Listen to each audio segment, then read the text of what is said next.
happy little heathens. I have some hellos today for Ray, Heinrich, Zoe, Livy, and their new puppy Fenrir. Hi guys. And also Hannah, Sky, Cadence, and Mackenzie. Hi girls, your daddy loves you very much.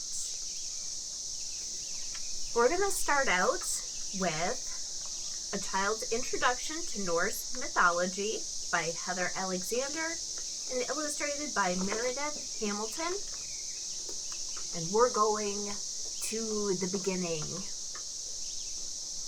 Every group of people has a story to explain how the world was created. This is how it all began for the Vikings, the Norsemen.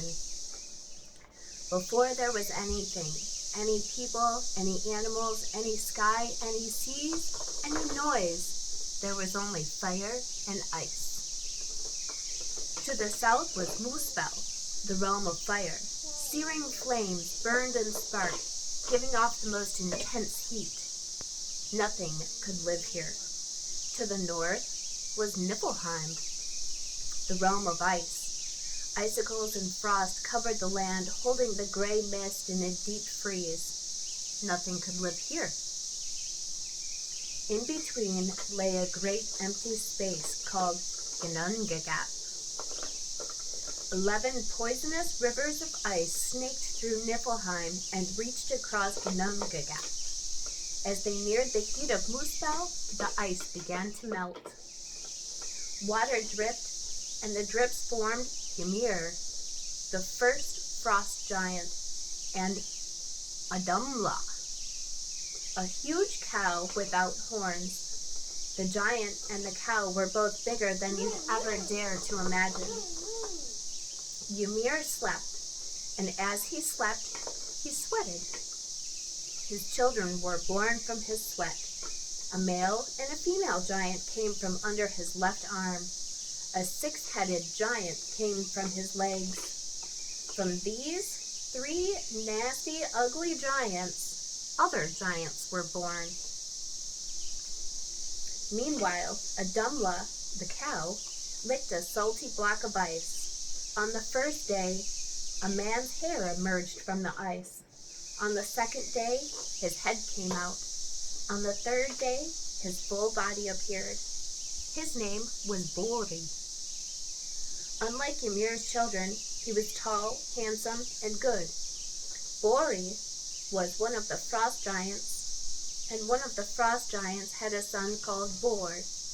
Bor married Bestla, also a giant, and they had 3 sons. You might know this guy, Odin, Vili, and V. They were the first gods. The 3 brothers grew up in the emptiness of Ginnungagap. They wanted to build a world of living things. Ymir refused. He and his children were wicked and violent, and the brothers hated them. Odin knew Ymir must die in order for the world to begin. Odin stabbed the evil frost giant. Ymir's blood drowned all the evil frost giants except Ymir's grandson, Berglimir, and his wife. They sailed away in a hollowed-out tree trunk. They were thought to be the mother and father of all giants. The giants, they never forgave the gods for the death of Ymir and became their deadly enemies. Odin, Vili, and V threw Ymir's body into Ginnungagap, and from his remains they made the world. His flesh was turned into soil, his bones became the mountains, his teeth became rocks, his hair became the trees, his blood became the sea. They tossed his skull up high to make the sky, his brains floated out to become the clouds. The 3 brothers shot sparks from Muspel into the sky to be stars. They placed a goddess named Sun and a god named Moon into 2 chariots of fire. Sun and Moon are chased across the sky by 2 savage wolves who try to eat them. Night, the daughter of a giant, and her son, Day, were given horse-drawn chariots to ride in too. Every 24 hours, they have to make a circle around the world. The brothers divided up the land. They gave the giants the rocky coastlines to the north and called it Jotunheim. They dug up worms in the soil that had been Ymir's flesh and turned them into dwarves and dark elves. They sent them to live deep underground in Nidvalir and Svartalfheim. They made a land called Elfheim for the light elves. The middle of the earth was called Midgard. The gods built a wall around it from Ymir's eyebrows to keep the giants out. Midgard had green meadows, rushing rivers, sandy beaches, majestic mountains, and a blue sky. But it was empty. A land this beautiful needed life. One day, the brothers were walking along the beach and came upon logs from two trees, an ash and an elm. With a whoosh, Odin breathed life into them. V carved them into shape of people.